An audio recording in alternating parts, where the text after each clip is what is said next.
discussion on the 7th Street proposed bus lane. This is an event that webinar that Steve Kramer from the Downtown Council and Ben Charlow, DID, along with BOMA. We wanted to reach out to all of the property owners along 7th Street to have this kind of informational discussion with representatives from Met Transit and also the city of Minneapolis. So since the magical clock on the wall says 8:33 and some change, maybe we should go ahead and proceed. So good morning again, everyone. I'm Kevin Lewis, President and CEO of BOMA, Building Owners and Managers Association, Greater Minneapolis, along with my colleague, Steve Kramer, President and CEO of Minneapolis Downtown Council.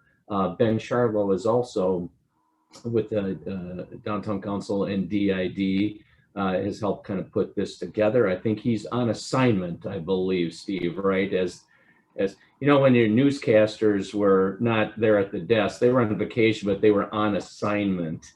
So I guess he's on assignment right now. Also top secret, so I can't tell anybody what it is or I'd have to kill you. So again, I'll just do a very brief and then throw it over to Steve for some comments. Obviously, over the last 5 years, we've had some substantial projects. This is not as substantial as some of those, certainly Hennepin Avenue, which is going on now, Nicollet Mall, 3rd Avenue, etc. But this is something that both Metro Transit and the city of Minneapolis have been viewing for quite some time, and to help with traffic flow.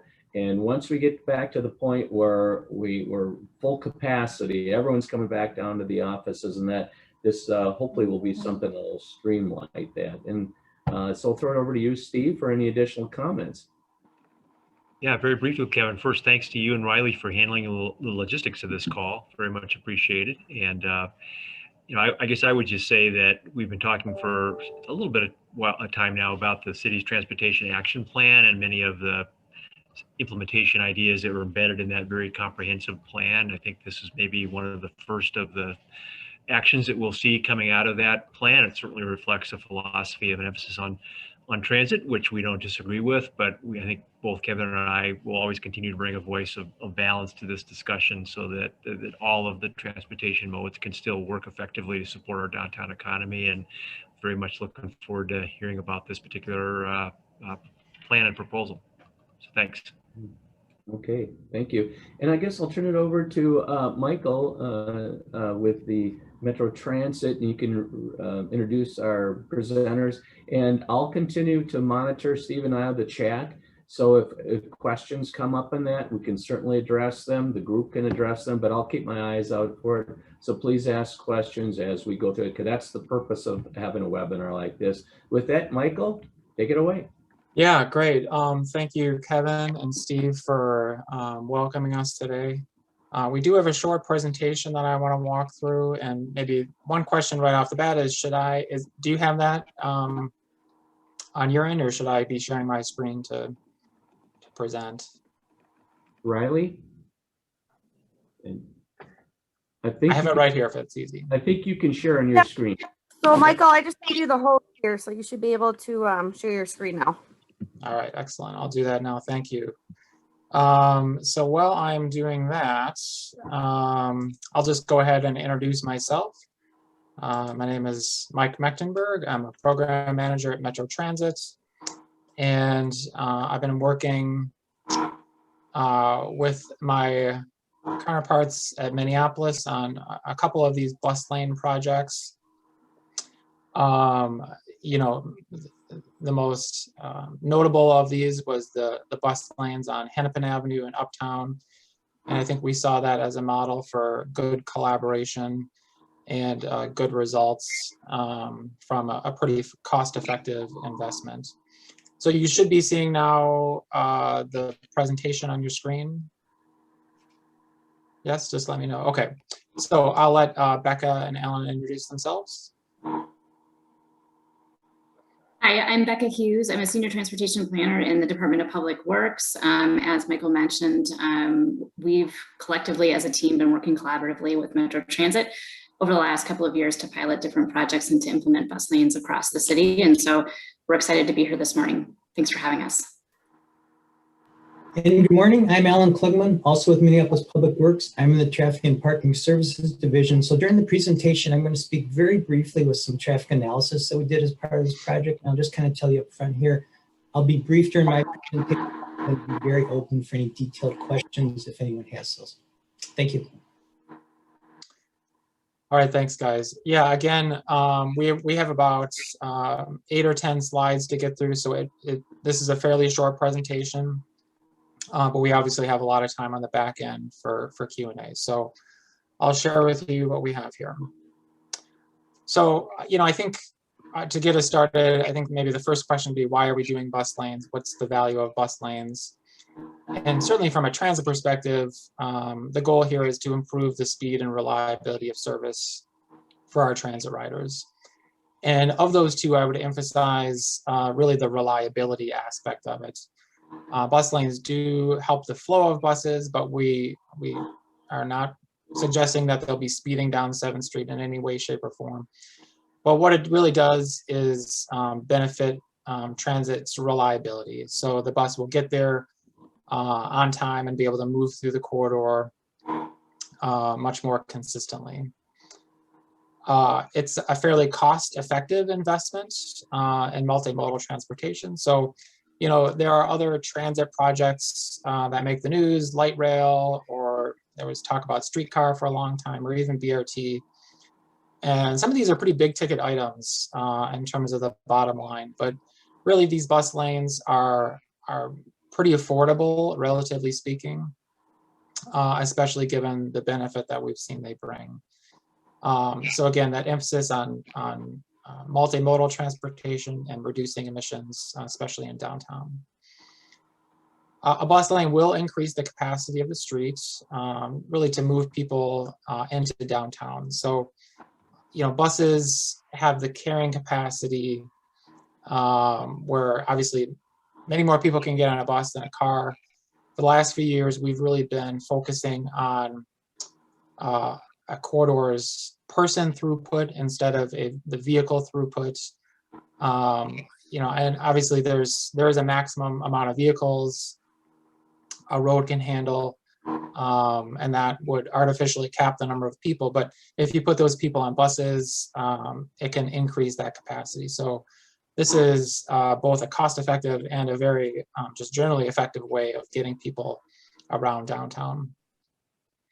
And then finally, as buses and as transit gets more reliable, that will decrease the wait time and congestion at bus stops. It allows the buses to get in and out of the stops faster.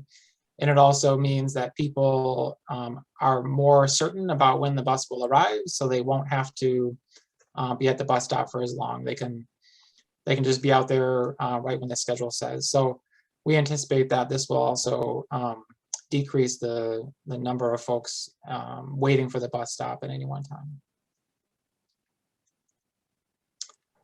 So why 7th? 7th for us is really the main westbound transit corridor in the city.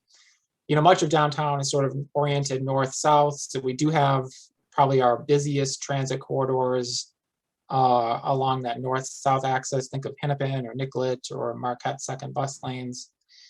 But in terms of that east to west movement, and in this case, a lot of these trips are either coming in from the East Metro and with those express routes dropping off in downtown, or local service coming from the Longfellow neighborhood of South Minneapolis headed to North Minneapolis. A lot of that service is funneled here through 7th Street. And so it's obviously a logical place then to make this type of investment. As I already said, with this pretty big mix of service types, the local routes in particular serve communities in North Minneapolis and in sort of Longfellow, South Minneapolis. 7th has been identified as a high priority transit corridor in the Transportation Action Plan. So I understand that this group provided some input on that plan, and we're really now just sort of kicking off the implementation of those strategies. So this would be the first example of that in the downtown. And I would say probably the last and maybe the biggest thing for 7th Street is, at least prior to 2020, and we can take another look at the numbers today, but they'll obviously be different. But 7th Street was a fairly slow corridor for us to operate through. Buses, at least, were operating around 8 miles an hour through the day. And it looks like they average around 6 miles an hour during the PM peak. So obviously, buses are going to be slower than general purpose traffic anyway. But these speeds are much slower than we'd like to see. And a big part of that is sort of navigating congestion on 7th Street. Again, pre-pandemic, buses carried a very healthy percent of the corridor users. They carried about 40% of corridor users in the morning rush hours. Again, those are folks coming from the East Metro or from South Minneapolis, and about 25% at other times. So that's a pretty healthy mode split, really right up there with our busiest transit corridors. So this was a logical place for us to look at a bus lane investment. Why now? Well, I mean, we actually were, a bit of a sidebar, but we had really been looking at this last year, and it just didn't come together. There was a lot of things happening last year that caused us to defer it to 2021. But I think this still stands true today. As people are starting to trickle back into downtown, we really want the bus lane to be part of sort of that new built environment, if you will, as they make their returns to downtown.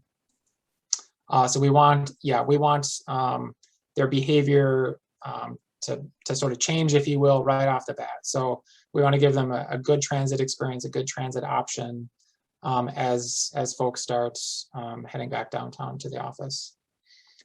We're also sort of midway between two other pretty major investments of service along 7th. So the Metro C line that began service in the summer of 2019. This is a BRT route. You see the image of it there on the right.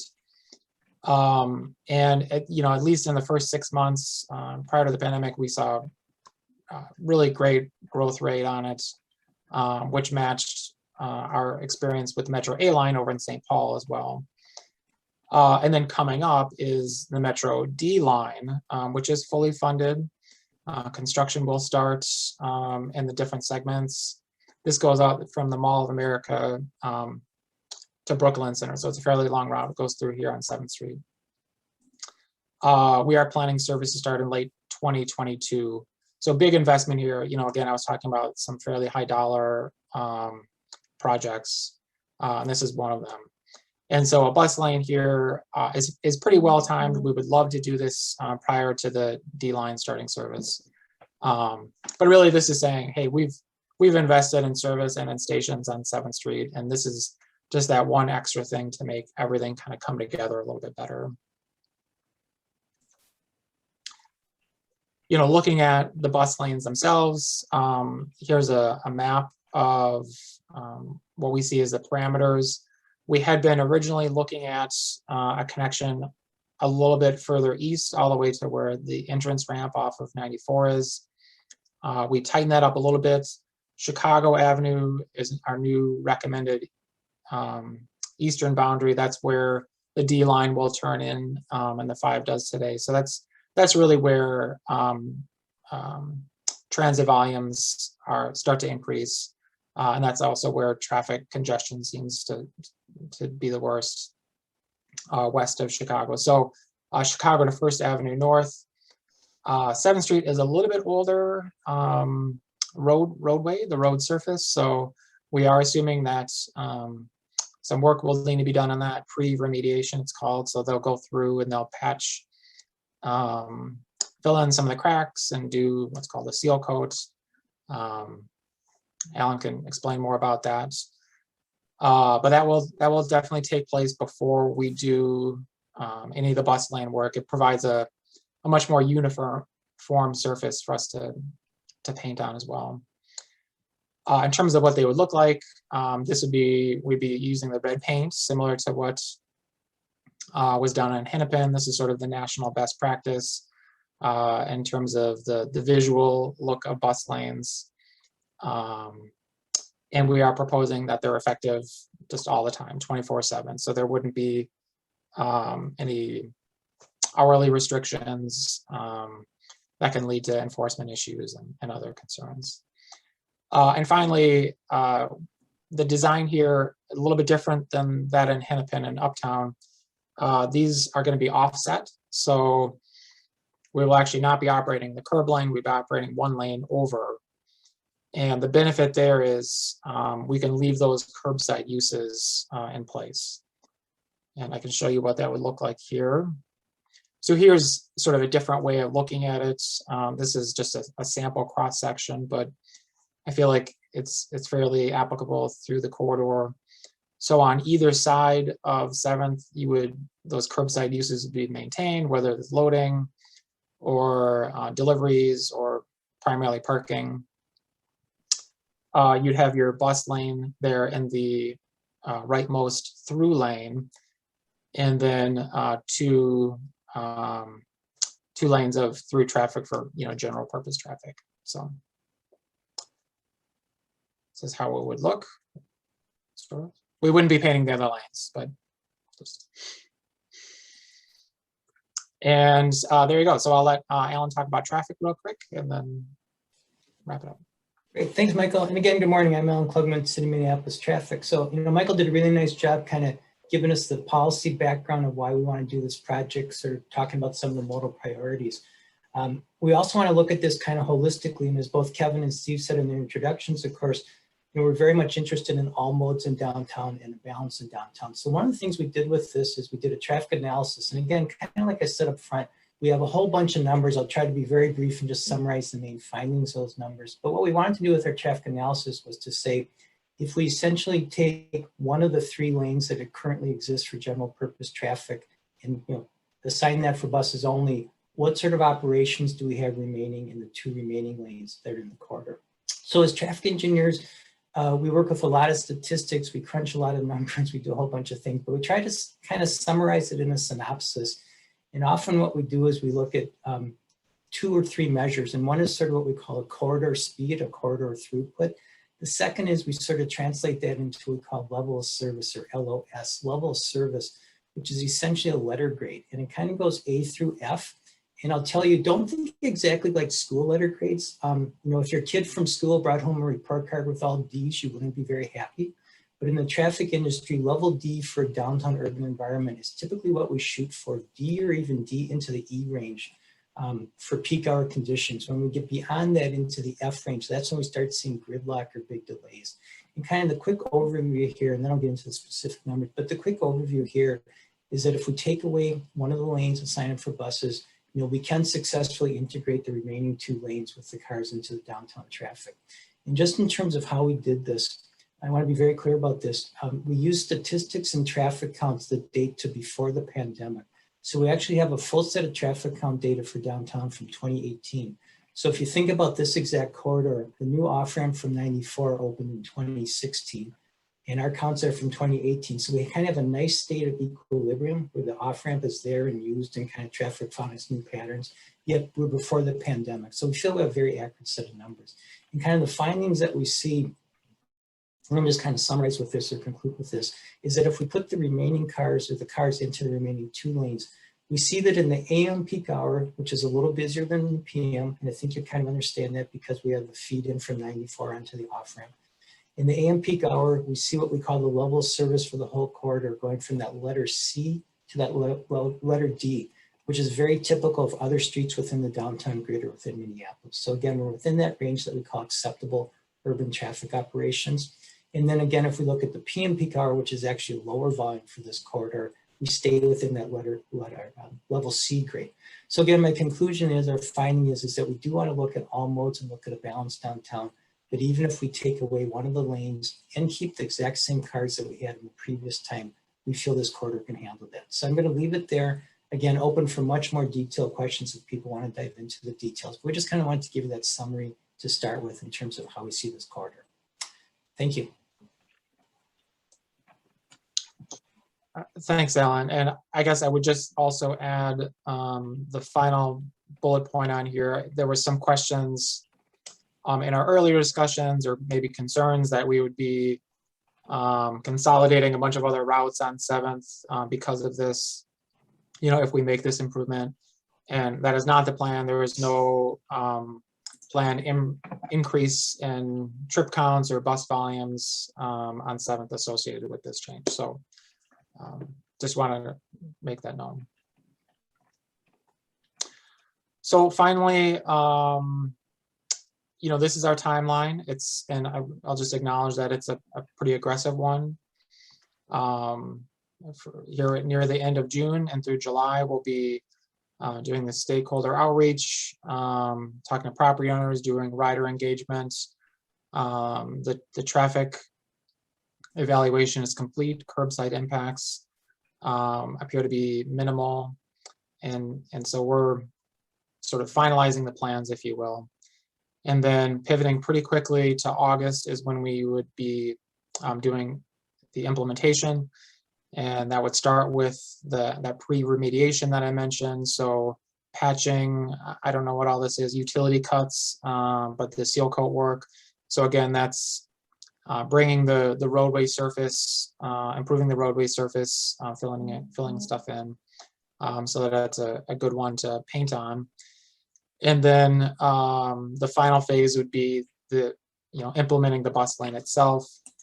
So that would be paint, there would be some signage involved, and then striping. Alan would know more about this, but there would likely be some other minor striping changes associated with this. So all of that would happen at that time. Hey, Michael, maybe I can just jump in real quickly on that, the siding and striping. Just really quickly here, folks. As Michael said, step one is that the road will be seal coated, so we kind of have a fresh surface to work on. Step two is we will repaint the lines, all the lines, the lane lines for the street before we put in the red bus lane. And we kind of rejigger the dimensions a little bit with that. When that rightmost lane becomes buses only, we'll probably make it a little bit wider than it is today, and then in a very small amount, narrow up the other lanes, the center lane and the leftmost lane. And as Mike's graphics shows, I mean, this is a fair amount of red paint to put down. It takes us a few weeks. But here's the key I want to tell you. All of our painting and striping happens overnight. Our crews work from 10 p.m. to 6 a.m. So just want to let you know. And actually, they're off the street by about 5 a.m. or so. So from 10 p.m. to about 5 a.m. So the painting, which is kind of a visible operation, if you're out there watching it, and would be disruptive to traffic, that occurs overnight when there's essentially no traffic. So just want to let you know that that's kind of what it'll look like from a process point of view. And as we go forward with this, as you show up every morning for work, we would hope that every day or two, you'll see another block or two of red paint painted along. Mm-hmm. That's kind of how the process will look when we get to that. Thanks, Mike. Yeah. And then I guess last but not least, so we, between Metro Transit and the city, we've identified the funding. The decision, as it was on Hennepin and Uptown, was to split the costs, and that's what we'll be doing here as well. So I guess we have that, we have that taken care of, if you will, the funding component. So we're basically ready to go in terms of, at least in terms of that. So that's all I have. I will pass it back to Steve and Kevin and see if you've gotten any questions while we've been presenting or if they're coming in. I haven't received any in the Q&A or chat yet. So folks, if you have any specific questions, go ahead and post it in there. Just a couple of things. First of all, I think it's both of you, Alan and Mike, mentioned that the construction, we're so used to massive construction projects and that this is like no big deal category, particularly if a lot of the work is done overnight. So the disruption issue is somewhat mitigated in that regard. If any of the folks on the call want to, on their own or separately or privately or whatever, contact Can you put the contact, your contact, or who would be the point person? Mike, would that be you to field any inquiries? I guess I would recommend that especially if it's email, just copy the three of us.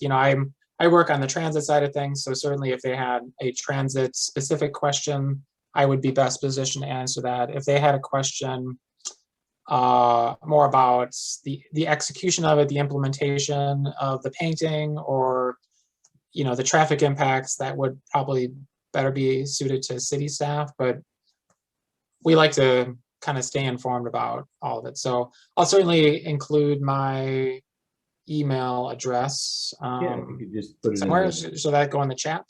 Yeah, just go ahead and put that in the chat Okay. there. While you're doing that, we do have a question from Steve Aaron that will this bus lane project impact any other bus routes, schedules or otherwise across the city? One of the things that I think Steve and I asked when we had our first conversation is, will there be other routes added or deleted, or any of the impact that? And I know it's kind of a moving target in that regard, but I wonder if you could just address the route issue. Yeah, again, there's no plan to increase bus volumes associated with this project. If anything, actually, bus volumes are probably lower today than ever. Some of those East Metro Express routes are just starting to kind of ramp back up again. So there is no service increase associated with it. I will say when D-Line comes along, that'd be 2022. Even then, that replaces largely the Route 5, which already has like a very high level of service. So there'll be some minor service changes with that, but because it's already replacing a route that has a lot of service, we don't anticipate a large number of new trips, if any, frankly. I guess I don't know exactly. In terms of the routes or schedules, we would probably look at, if anything, we would maybe tighten up the running time on this. Is getting a little bit into the weeds. This is about, a mile? So it's still a fairly short segment, but we would probably take a look at revising the schedules. Again, I would just say, though, the main benefit is the reliability component. So that's probably the best benefit to both the operation side of transit and to our customers, is a more consistent schedule and a more consistent experience for them. Michael, you mentioned the D-Line. I'm assuming that the D-Line buses and the way they operate will be parallel to what we've experienced with the C-Line over the last year or so. So different rolling stock, people getting tickets ahead of time, that kind of thing. Yeah, exactly. And in fact, all of the stations have already been built as part of C-Line. So when D-Line rolls through, there will be really, I don't think, any impact, any other work associated with it in downtown. Kevin, I just had maybe one other quick question for Alan, going back to the traffic study. Alan, I think one of the conditions, maybe in the AMP, one of the segments was at a DE condition. Could you just kind of describe what in practical terms, what that's like? It's not good luck, but it is. No, great question, Steve. And it's kind of funny, as I recall our math, 10 miles per hour is kind of the metric that we call. Hope no one can hear my dogs barking in the background. So if you can, I apologize. Someone must be at the front door. But in our world, 10 miles per hour is what's called the threshold of level D. If you go slower than 10, you're at level E. We're at 9.9 is what our math worked out to. So full disclosure, we had to call it D/E, but it doesn't represent gridlock. And it's a really good question, because what we look for, and we do all sorts of modeling, we have computer simulations and so forth, but what we're looking for is, can cars sort of what we call clear the intersection, get through the intersection and not cause that gridlock that we referred to, or a situation where they're backing up another block or two. And we don't see that with this modeling.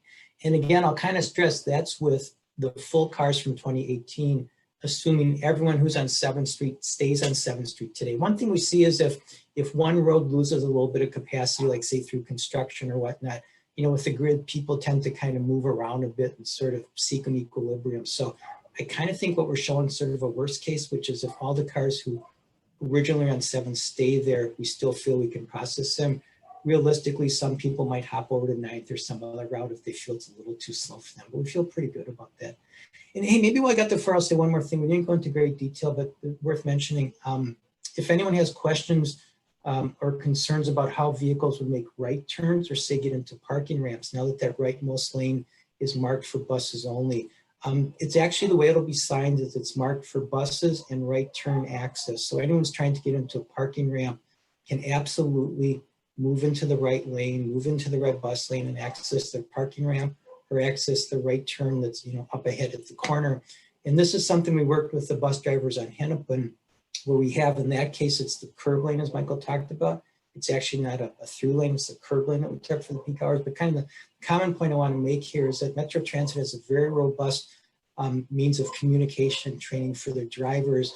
The drivers are absolutely informed of the fact that there's going to be cars sort of moving in and ahead of them to make the right turn. So they know, they're professional drivers. They know to watch out for that. So I just want to be very clear about this. There's nothing about this project that will inhibit access to the parking facilities or to turns on and off the grid. Just back to the traffic analysis, I know that was based on 2018 data, but maybe it will move from 9.9 to 10 because, as folks on this call probably know, Kevin Lewis will be retiring and will not be coming in from St. Paul on 7th Street. So that might We're make 10. No, we're clearly 10. if we lose Kevin, that's how close we were to that threshold.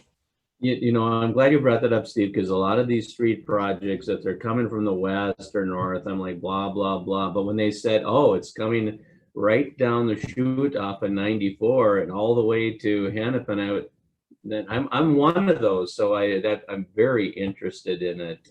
By the way, I should point out too that our elected officials are very wanting to hear more about this and our input too. So just want to point out that Councilmember Lisa Goodman's Chief of Staff, Patrick, is on the call too. So there he is, because they're just as interested as all of us are in this.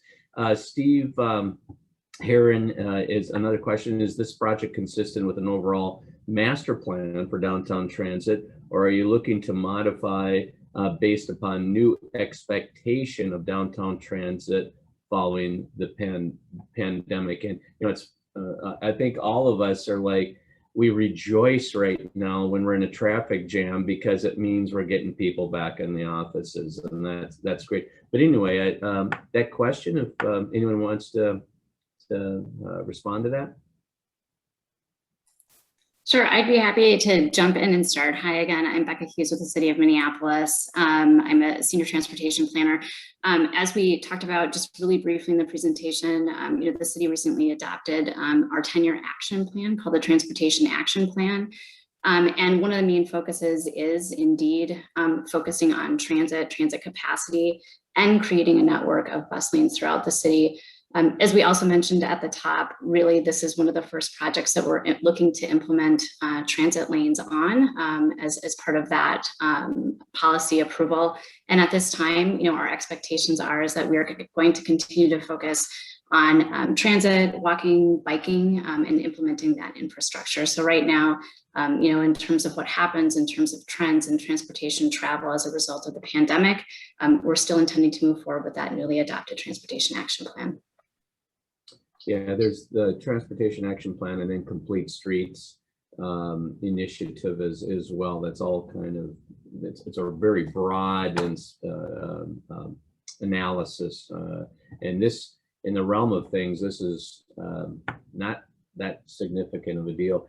By the way, Adam Harrington from Metro Transit has joined us too. So if there are any questions that need to be directed to him, I gotta put these on so I can see. If there are any other questions, so we got the contact information, the construction, the timeline.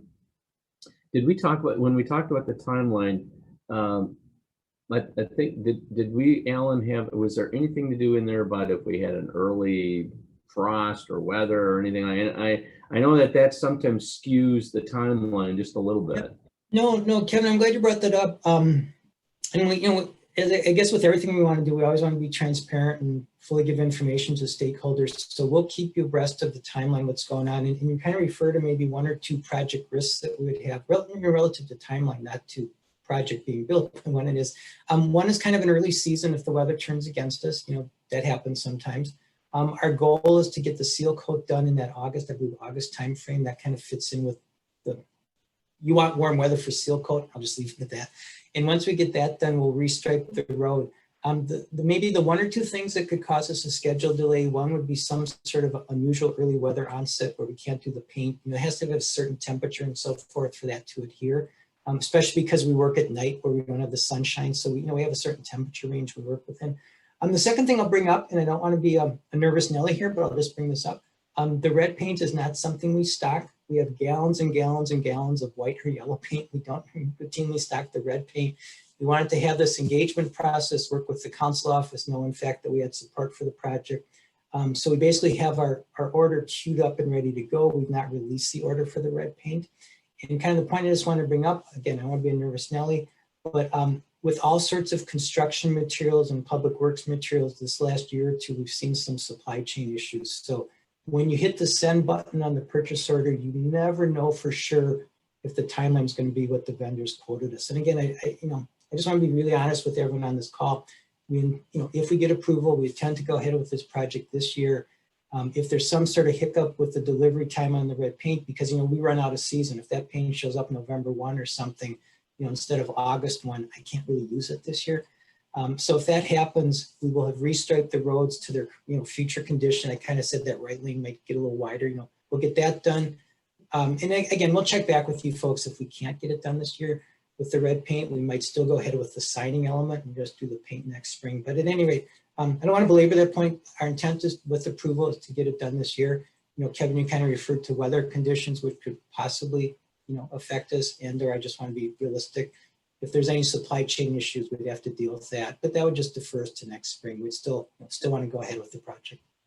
And I think the pledge should be with Steve and Ben and myself, with BOMA and the presenters here, is that we will get information out to all the property owners along there just as soon as they can lock in, and at least get as close as they can to lock in a timeline, so you can, whether they're tenants in your building or guests at a hotel or just for business purposes, we'll make sure that gets out so that you can inform all of your customers appropriately. Any other questions? I don't see any others in the chat. Adam Harrington can hear us, but he can't respond audio. He can. No, he can't. He can't. So we'll give him a pass on it. But unless there are any other questions, I think that concludes our presentation. Again, Mike and Alan and Becca's information is posted in the chat there if there's specific ones. But look for additional information coming out from us once the final plan and timeline is put into order. So any parting comments, Steve? Or thanks again, Kevin, to you and Riley for setting this up, and everyone for tuning in, and we'll see how it progresses over the course of the year. Right, excellent. Thanks again, Steve and Kevin, for your work. Yep, and thanks for everyone that's participating on the call, and we'll see you soon. Thank you. Thank you. Okay, thanks. Thank you.